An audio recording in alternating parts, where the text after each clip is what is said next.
Welcome to Stress-Free IEP. You do not need to do it all alone.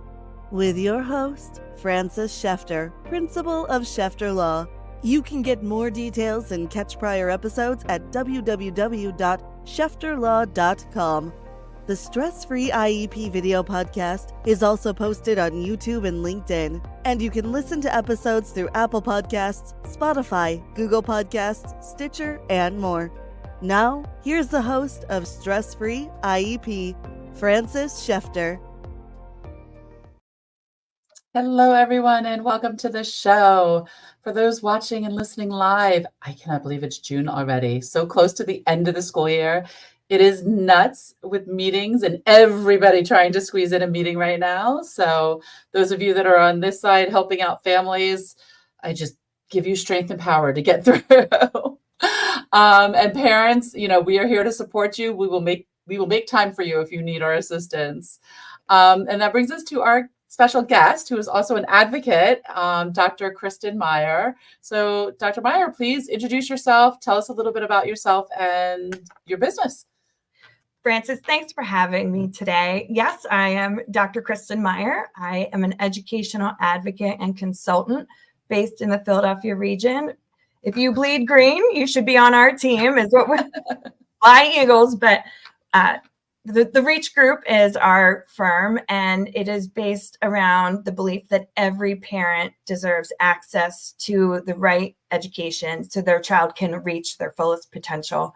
My partner and I are former special education administrators in both public and private schools, and we have over a combined 30 years experience within education, from being boots on the ground as one-on-ones ourselves, to teachers in emotional support and autism, to administrators and leaders. So it was this experience that really showed us where parents needed help.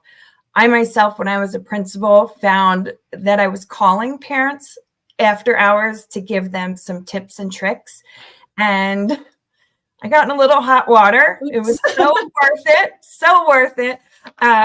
But that's really where I found my passion. And when I began my doctoral studies, I was a principal, and that's really where the advocacy piece started to play a bigger role, because we entered into COVID as well. And there was a lot of parent coaching on the side and helping parents navigate the intricacies of special education. It is such a difficult avenue. And when you're trying to figure out your child's disability, plus everything else in your world, it's overwhelming. So my partner and I came together through my research, and we've now been open and operating for over a year. And we're just loving helping parents navigate special ed and getting kids the supports they deserve. Yeah, that is awesome. It's a similar story to me. It's like, I'm like sitting there thinking, if these parents knew their rights, they would not be letting me get away with this. Yes. Right? Exactly. Which and that's like on my show all the time, and to potential clients and clients, I tell them it's rarely the teacher. The teacher wants to do what's right. Their hands are tied sometimes, whether it be by the principal or central office or this or that. Unfortunately, they can't always. And I can't tell you how many times I've had, like, after the meetings in the hallway, the teacher saying, "Thank you so much," because they knew that's what the child needed, but they couldn't advocate for it. When we come in, we like to say to the team that we're former educators, to identify the fact that we can relate to where teachers are coming from. And I'm proud to say a lot of teachers we've sat across the table with are referring us now because of that respect. And we do respect teachers and the amount of time and labor of love that goes into special education. So I appreciate you saying that, because it's never the teacher, but the administration and leadership is where we do run into those. Yeah, and it's funny you say that, because it's the same thing for me, because I'm a former teacher, gen ed, special ed. I was never technically administrator, but I was special ed coordinator, so it was administrative teaching. But I also can't tell you how many clients I have that are teachers themselves, Yes. Which is scary, right? You talk about scary. In my research, I interviewed so many parents that were either professionals in public school special ed Some were actually special ed pupil service directors that have reached out and hired and have asked for the help. And it's amazing because when they come to the table, they're seen as every other parent. Your background doesn't matter. You're the parent. And for some reason, I don't know why, as a parent, when you sit down, all of a sudden you're just a parent, when you're the number one advocate at the table who knows the child the most. Right. No, exactly. It's the same thing. It's frustrating that school systems don't take care of their own, to put it that way. You know what I mean? So like for any listeners out there, like, look, we have special education teachers that are coming to us for help. Don't feel bad for needing help. Like that's why we're here. And I know like, that's why I have my YouTube channel and that's why I do this show, because I want parents to know they don't have to do it all alone. There's people out there. We can help you. We can, whether you hire us or not, just use the resources. Just there's information and help for you, because it's all about the kids. Mm-hmm. Kids, what they need. It really is. And I say to my teacher clients, call your other special ed teachers. Ask the resources inside your district, whether you work in that district or not. Ask your colleagues about different ways. And that might help eliminate some short-term problems. But if it's a bigger picture issue, obviously, if the recommendation would be seek out an advocate or legal help, go that route, absolutely. But when you're in it, use the free resources around you too. Exactly. Yeah, no, that's true. Because a lot of times I'll have clients will be like, well, I was talking to my principal. My principal's like, yeah, that's not the way it's supposed to be, and they'll tell them flat out, because it's not them, it's helping, helping their own, basically. Mm-hmm. So it's such a challenge. And I know, like, for me, I hear a lot of times like, well, I don't want to look like I'm adversarial. I don't want to look like I'm fighting. And it's not. Like, yes, I'm an attorney. Yes, it brings higher ups in. It brings their attorneys in usually. It brings central office. But I don't go in an adversarial position. I go in, I'm a team. I always tend to say what I do if it comes up naturally. But I'm going to play nice and advocate for your child until you get me to the point that I'm not going to play nice anymore, because this is what the child needs and you guys aren't listening. Exactly. And we really pride ourselves on that in our firm, because in our area, we're seen as very adversarial, and advocates get the bad rap. But unfortunately, when parents are calling, they're at that point where they are that upset. So we work on that communication and trying to facilitate explanations as to why things are done in a way that parents can understand. That I think that's where a lot of the time districts fail, is that communication. Yeah. Allowing parents the opportunity to safely ask questions and not feel less than. It's amazing how many IEP meetings I sat in as a teacher and as administrator where parents come in like, I've got this, but you can see how defeated they feel, because this document describes a child that isn't their child a lot of times. And it makes them kind of hesitant to either react or maybe overreact. So having that support, just for even the emotional support of it, is really important. And at our firm, we really talk to our families about how to support positive communication and what positive communication looks like. And I tell this to everybody: write it out and then come back the next day and tease out all of that emotion, because we can't develop positive relationships when we're coming from any angle with that angst in our system. And it's really hard to get rid of that, but by writing out all of your feelings or just getting it somewhere for the advocate or the lawyer or your team to just tease it out for you is so helpful. It's funny you say that, because I always tell my clients that be the emotional parent. That's okay. Say whatever you want, get it out, because then they feel heard. And I always say there's nothing you as the parent can say in an IEP meeting that I can't turn around and say, well, my client is trying to say is, and put it in terminology that we need to get it on the IEP. Exactly. Well, I appreciate that you encourage that, because it is so important. I think, given my red hair and the connotation of a temper might go with it. I do have some clients that become a little more lively. So we need to, our districts at times will really stop helping families. So I've had a couple instances where the principals have said, we're not helping because the mom's just not nice. Oh, wow. So sorry she's not nice, but after years of being her child struggling and suffering, I think every mom has mama bear about her. But we do, depending on the area, we do have to handle it a little bit. Interesting. Yes. Which also just comes to show like that having an advocate or an attorney on your side helps, because we know, at this school, this is what works. And at that school, that's what works. And we've just learned learn the system and learn the players. And sometimes I know I've done it before. I picked up the phone and be like, okay, I know we have a CIP meeting coming up, and talk to the other attorney, let's talk attorney to attorney. This is where my client is. That's where your client is. Let's see what we can flesh out here on the legal side, so that the meeting is more about the child, and we have the legal stuff out of the way. Right. And, we collaborate as much as we can with pupil services and special ed directors, because they got there for a reason. They know what they're doing.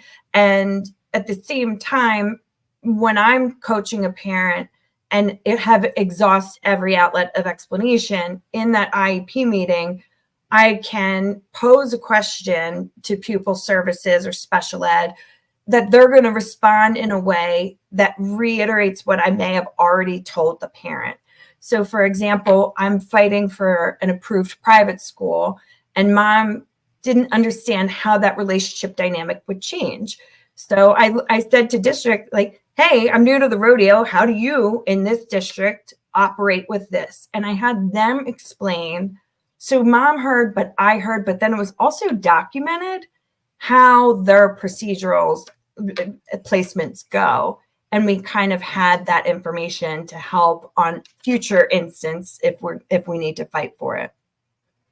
Right. Yeah. I like to do that also. I always say play dumb, but it's not even playing dumb. It's just hey, I'm new to the rodeo. I haven't worked in this district before. I haven't worked with this principal before. How do you do things? Exactly.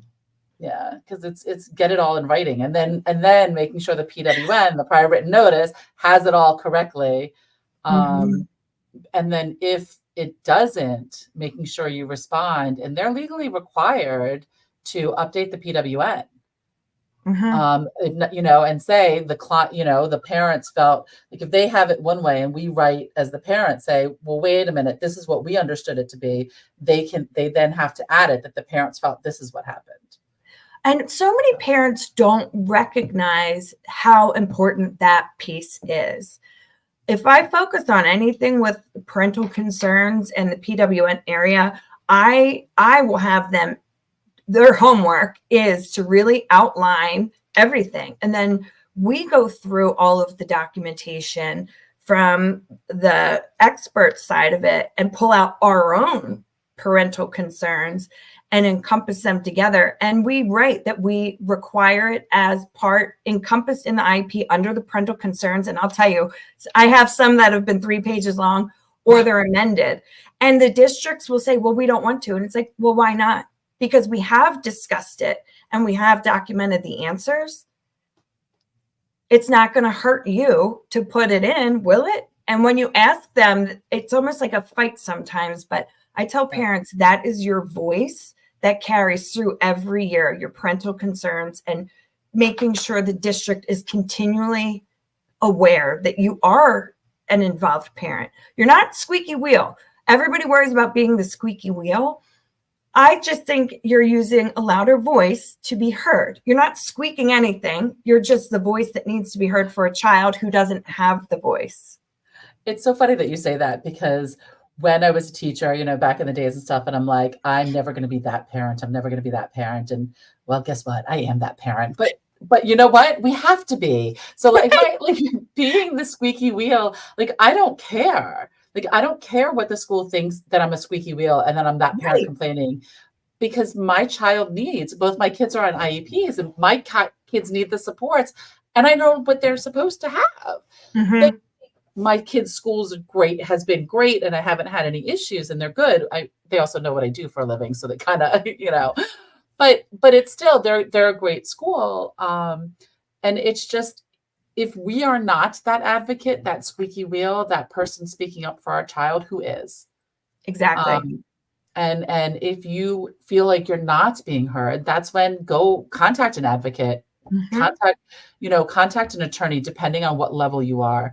I always say advocates are great, that, we all have our places. There are Yes. certain points that, like, hopefully the better advocates, I'm assuming you guys also know, like, you know what, this is the level that we now need an attorney to come in. And absolutely, we actually work very closely. We do our homework, being the teachers that we are at heart. We interview and research every outside service provider we refer our families to, and we do know where our limits are. We may have all the administrative experience under one umbrella, but that doesn't mean I'm ready to go to mediation or to the mats. We have successfully negotiated compensatory ed for a couple cases, but not without consulting our legal teams that we work with. And that's what we're really proud of as well. A lot of families pay so much out of pocket, and an advocate is another expense. But then if you're going to have to get even a 15, 30-minute, 45-minute meeting with a lawyer, that calendar for the family, it doesn't always match up with available resources. So for us to be able to call and say, here's our case, here's a case summary, what are your recommendations? We are happy to tap in, tap out, because like you said, a good advocate should know their wherewithal and threshold. And I agree. And I always tell parents also interview multiple advocates, because like a doctor, it's not one size fit all. You might just need somebody who can do a little hand holding, or you might need somebody who can take it all the way to the end. But the personality is really important, and the experience and education. Exactly. I admire parent advocates. You're living it, you breathe it, you have a sense of understanding that as an educator, I don't have. But it's so important for parent advocates to know who their other resources are and collaborate. So we really try and collaborate with advocates in the area, so we are all there for each other.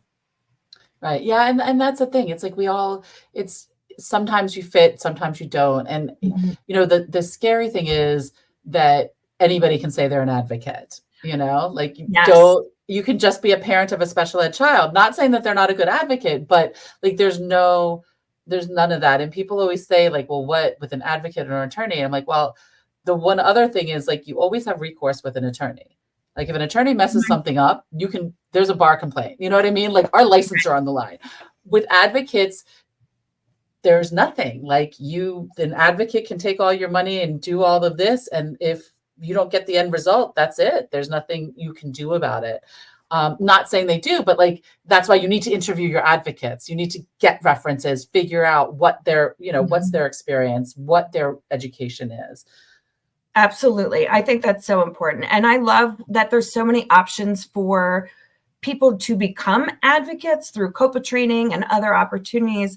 But it is really important that if it is an avenue that you want to pursue, that if you're a parent advocate, have also processed your own experiences. So that way you are bringing a more neutral aspect or opinion to the table. I do coach advocates, and there's some that are still dealing with their own trauma. So maybe that's not a district that you work in. Right. Let's be a little careful about that. Yeah. And I say it all the time. Like, I will work in my feeder pattern. I'll work in my district, but I won't work in my kids' feeder pattern. Exactly. Because both of them are on IEP. So, like, a lot of my friends know what I do, and the kids go to the same school and stuff, and they'll ask me questions, and I'm more than happy to, like, oh, here, do this, or here's this video, or do that. But they know if they need to bring somebody, well, right now I don't, like, originally it was like, when I had another attorney, like, that person could go, is fine, but I can refer them to another attorney, just like another education attorney I know won't do her feeder pattern. So, like, if she gets cases in hers, she sends them to me. Because it's just awkward if you're hopefully everybody's playing nice, but if you're not, like, okay, so I just cross-examined this person and now they're sitting in my child's IEP meeting. Yes. And you have to be very, and we're running into that now where I don't play in the sandbox at my former school. I was a principal because it's not appropriate.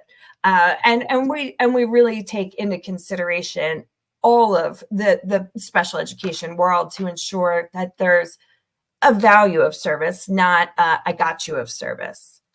Right. Yeah, that's so true.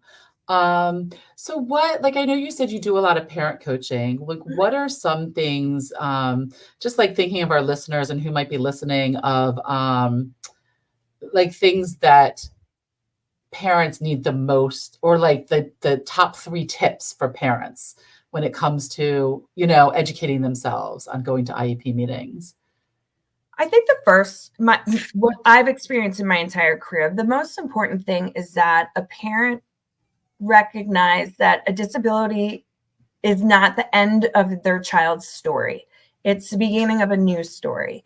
And the best thing a parent can do is ask for education and materials on that disability. And in the law, districts do provide training for parents, IEP training. So I always say be proactive. There is a stigmatism, and depending on where you live in the world, there is a big stigmatism still about disabilities. So educate yourself and honor the fact that you are an amazing parent. Don't beat yourself up because your child now has a different way to look at the world.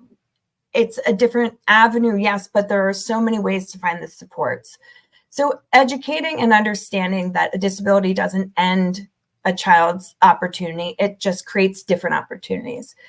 I think the next thing would be, and I tell all of my families this, every school year, reach out to the IEP team, whether it's an elementary, one teacher, counselor, and principal, or middle school and high school where the teams get bigger.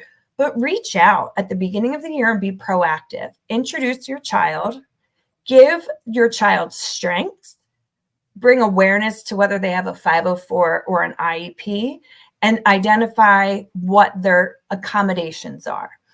And I say this as a former high school special ed teacher. I had a caseload of 25 on my roster. However, I taught 95 children across different academics. And then I sent out my caseload to all my non-special ed peers.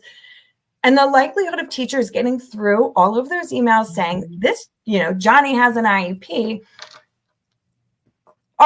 are challenging for teachers. So as a parent, when you establish communication, introducing yourself, you're not the squeaky wheel, you're an available parent. Your child's positives and your child's accommodations, ask that they respond to your email. That confirms that they have the accurate email address. And so if you have an accommodation that says parent communication on a regular basis, and a quarter goes by and all of a sudden, well, I haven't heard anything, and the teacher says, well, I didn't have your email, you have it time stamped. And I'm not trying to play I got you, but it is saying, no, Building the record. Right. I'm being proactive. So understand your child's disability, be proactive, and give yourself grace. Yeah. It's not an easy path. And everything you are doing, you're your child's superhero. And I tell more moms, and I tell myself, because I'm hard on myself that I don't do enough, but moms and partners and parents, dads, whatever your choice of your role in that is, honor who you are, because you have created and are caring for an amazing individual. And everybody has a fail and a hiccup. So it's okay. So if you're coming to me and you're saying, I dropped the ball because of X, Y, and Z, no, you didn't. You're not supposed to know what you dropped the ball on. Right. It's just when everything's hitting the fan that you are now doubting your abilities. Nope, you're not supposed to know. I geek out. I get excited about an IEP. You're not supposed to. It's okay. So when you get to the point of finding help or needing help, it's totally awesome. It's okay.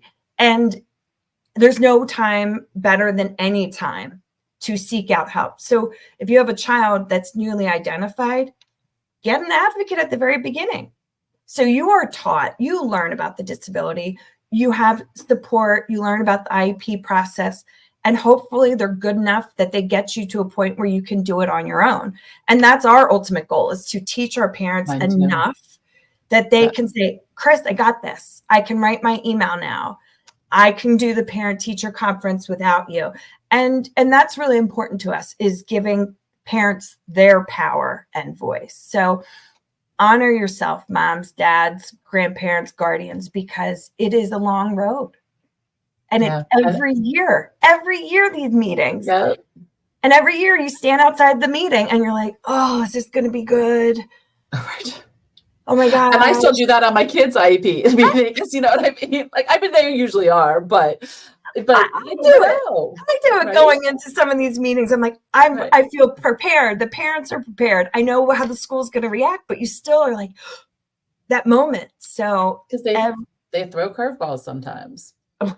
And bring your brooms, because it'll be a mess for sure. Right, exactly. And that's the thing. Like, I love that you say that, because it is so important as parents that we take care of ourselves. And the other thing I always like to say is that showing your child, like hiring an advocate or an attorney and bringing help, is modeling for your child that it's okay to need help. Absolutely. You know, because like even me as mommy, I need help sometimes because I don't know it all. So we have an IEP to give you that help, because you need some extra help because you don't know it all. And it's not a bad thing. It's a good thing, because you acknowledge that your brain works differently, and you need this help because your brain works differently. And you know, it's funny. I kind of had a realization the other day when somebody says, how did you get into what you do? I had my own reading disability. I had a reading disability my whole life, and I still was able to achieve my goals. And it didn't register to me because my mom always recognized and got the supports, but she normalized it. And I say to parents, you know, our different thinkers, our kiddos who have, I see every child, anybody who has a disability is somebody who's given to us so we can learn more, because their internal strength is so much greater. And so when we look at a child with a disability, it's like, no, there's so much potential. And that's what districts forget.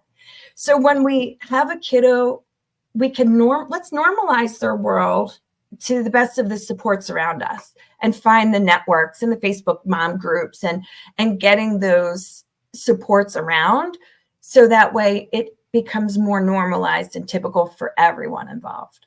Yeah, no, that's so true. And I hate like the special ed that it's gotten better. I mean, like I probably had a learning disability also, but when I'm a lot older. When I went to school, it wasn't like special ed was like, oh, you know, they're the ones back in the trailers, and it was before things really came up, right? I was in the reading trailer. It's totally cool. But like when I went, right, like you weren't even. Yeah, you weren't even, if it was just a learning disability, you weren't really identified. It was only the kids that were, you know, and it's wonderful that they are now. Education system still has a long way to go, because they're still like reading, writing, math, you know, like have to do this and have to do that, where there's so much more. And like for me, I wasn't great at math, and I wasn't great at spelling or grammar. So I grew up thinking I wasn't smart. You know, meanwhile, I wound up at law school, and I was on law review. So that's exactly, the grammar spelling didn't matter. I had the analytical brain, you know. And you know what? It's a shame, because my kiddos that I taught, I loved, and I miss my kids dearly, but they were tracked, you know. And when you're tracked with reading disability, you're tracked with your peers and you just are tracked on that trajectory. And when parents are really involved or understand what a reading goal is, or what progress data reporting actually means, they can get them out of that system. Right. And that's a crucial part of that IEP and the goals and progress monitoring. I have a lot of parents call and say, I get this progress monitoring data. What does it mean? They're changing stuff. How does this work? So if parents don't understand how goals and progress monitoring works, we can't change the trajectory of a reading goal or development in and of itself. It doesn't magically happen. And teachers change year to year. And the IEP is written for the next guy, but the next guy might not understand it and implement it the way they implement it. So parent understanding and knowledge in progress reporting data and goals is so important too. It's so important. And then also making sure that the IEP is detailed enough.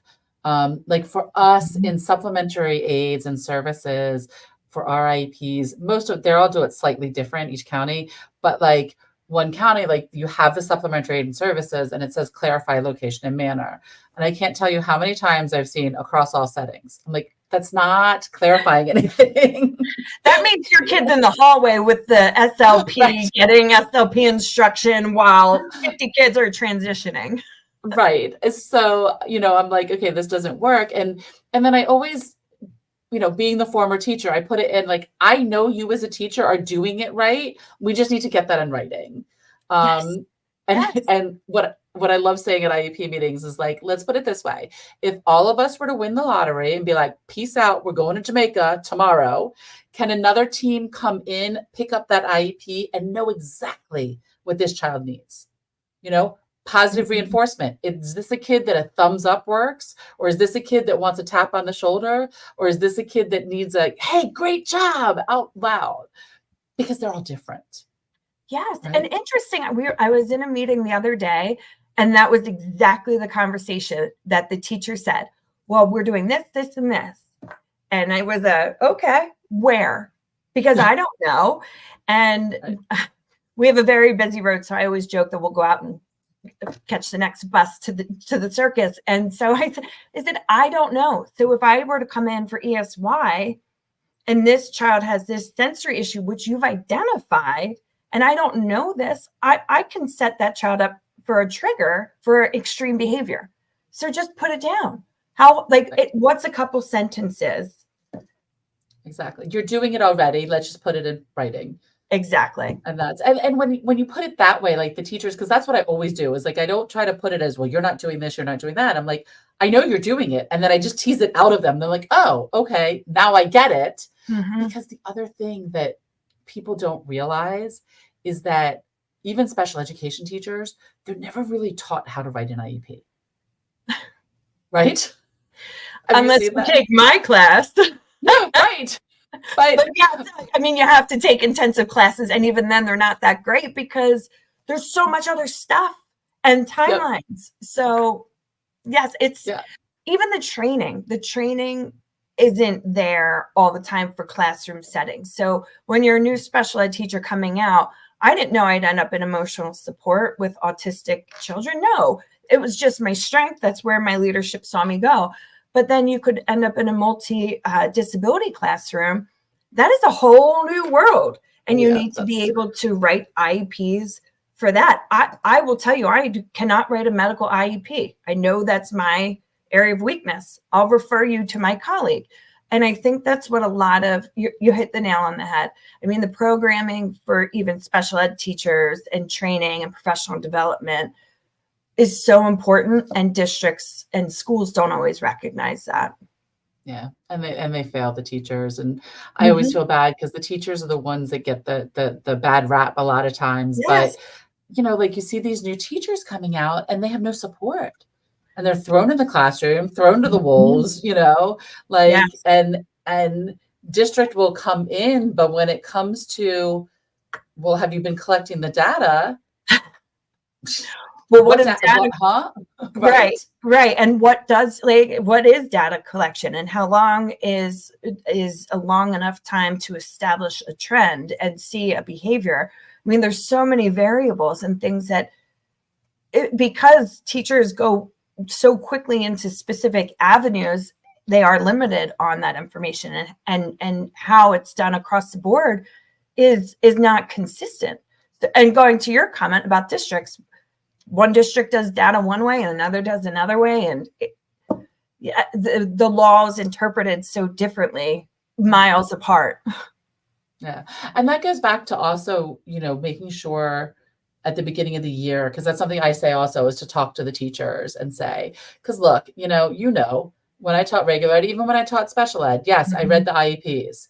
You know how often I looked at them?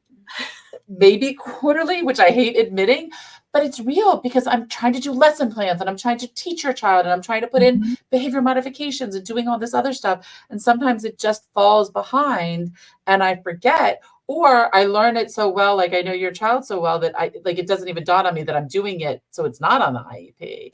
Yeah. And like for me, one of the things my daughter needs when she gets overstimulated, she needs tight, small spaces. And so like in kindergarten, it used to be underneath the teacher's desk.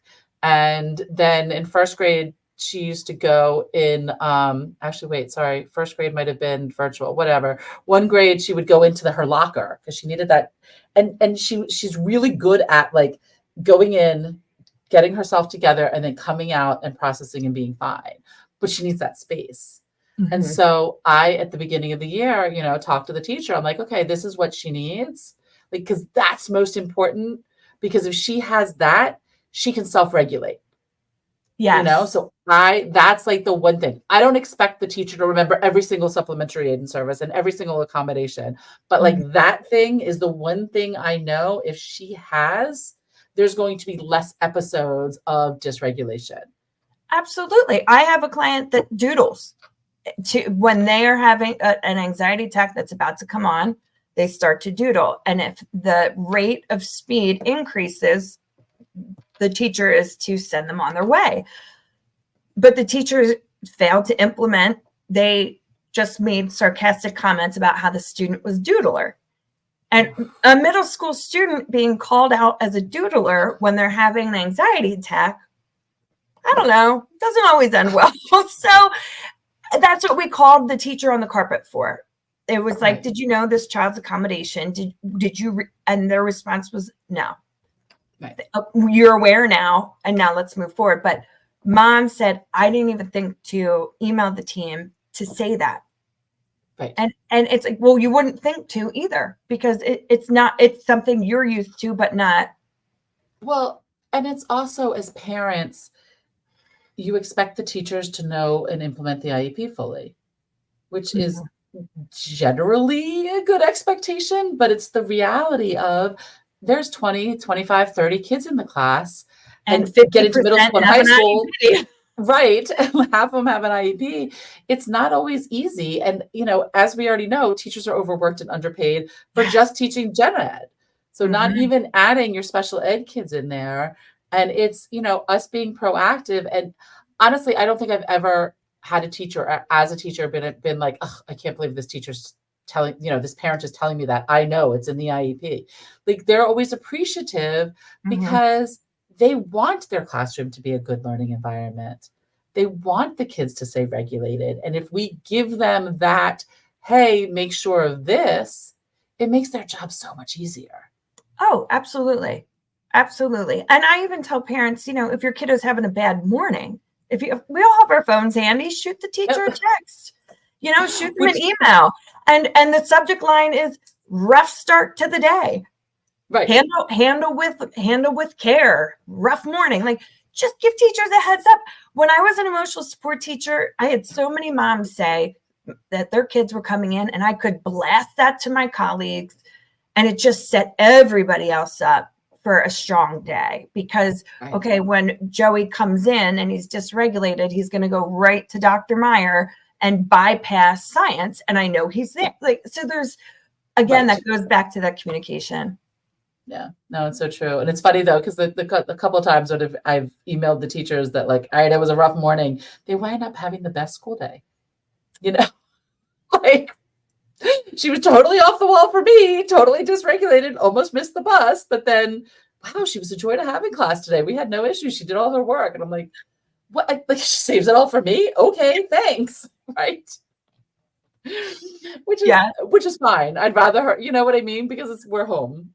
Exactly. It's always better that they have their moments at home, but I'm sure those emails have the teachers ready and actually asking questions that help support a happy day. Right. Exactly. And that, communication is so important. It's you can't communicate enough, you know? Well, I shouldn't say that because we do have a couple that might ramble a little bit, but in the sense of like, this is what works well for my child. As a teacher, as a former teacher, like that is always welcomed because as much as we write in the IEPs and as specific as the IEP is, and even if the teacher completely reads the IEP total, you know, remembering it all or knowing like, here are the highlights, what's the important things. It's hard and it's a challenge. Oh, absolutely is. And again, and that's why just having that intro, the hellos, the rapport just makes life a little bit easier. And for what I tell my middle school and high school teachers, because the IEP team always comes back and says, well, an accommodation for regular communication takes away from them advocating on their own. Okay. Well, then I'm going to send the emails, and my child's email is also going to be included. And we will correspond with them learning how to communicate with their teachers. And teachers are hesitant for that one, but it's modeling for the student for that executive functioning, how to communicate with adults. And it just kind of makes more of a relationship for everybody to, well, if you're not going to do this, we'll make sure we do it as a team. Right. No, and that's so true because as the kids get older, you know, the transition to middle and then to high school, they're expected to be able to do all this stuff more and better and advocate for themselves. And I get it. Like we want to, you know, give our kids the wings to fly, but if they're not there yet, they need to, you know, we need to provide that support, and we can fade out that support. But right now they don't know how to keep an agenda book for 7 classes. Yes. And they don't know. Yeah. I apologize, but it's frustrating when schools push back and say, well, it's not appropriate because of their age. Well, says who? Because just because you're saying that, I had kiddos that I supported through their 12th grade year where I was organizing their backpack, you know, but they were. Can I tell you how many adults need that? Right. Right. I mean, if we had, I think half the world would have some kind of an accommodation, or all of us would have an accommodation of some sort. So why not teach the skill when they have the most opportunity to absorb it? Right. And it's also to know, like, this is my weakness, and it's okay. And I can accept my weakness and ask for help when I need it. Absolutely. You know, because we all have strengths and weaknesses. Right. This has been so awesome. So wait, you're in Pennsylvania, right? Yes. So do you what's your service area in helping families? Right. So we're based in Chester County. So we're about 45 minutes west of Philadelphia, but we support all the counties in the Philadelphia region. So wherever you are, we're happy to help. And then we do refer out clients to South Jersey, North Jersey. We support Delaware now, which we're very excited about. It's a huge learning curve. Talk about states, but we are available. We do provide free consultations at a 45-minute consultation, because in that time, we might be able to give you your answer and save you a lot of stress. And the other part that we're really proud of is that we have a scholarship foundation. So we don't turn any families away, regardless of financial commitment. So we base that off of the ARC and how they take in their clients. And we just believe every family, regardless of socioeconomic status, deserves to have this right. So we're available. We do virtual meetings, in-person meetings, and do a lot of coaching on the phone and texting. Lots of moms are texting right now. It's been the busiest week ever. I know. Trust me, I know. It's been absolutely insane. But I know we're going to have all the information in the show notes when this goes out. So like the live one won't have it because obviously we're live and we don't have it in there yet. But once it all goes out, everybody can go look at the show notes and get your contact information. But for now, for anybody listening, what's the best way to contact you? The easiest way is at thereachgroup.net. That is our website. And from there, our consultation link is on our first page, and you can reach out to us there. And we have somebody on call all the time, so you can give us a call as well. And you'll have one of our advocates at your service. That is awesome. Thank you so much. This has been so amazing. Like, I love it. It's just been such a natural conversation. I know. I've really enjoyed myself. Thank you so much. Thank you. You've been listening to Stress-Free IEP with your host, Frances Schefter. Remember, you do not need to do it all alone. You can reach Frances through schefterlaw.com, where prior episodes are also posted. Thank you for your positive reviews, comments, and sharing the show with others through YouTube, LinkedIn, Apple Podcasts, Spotify, Google Podcasts, Stitcher, and more.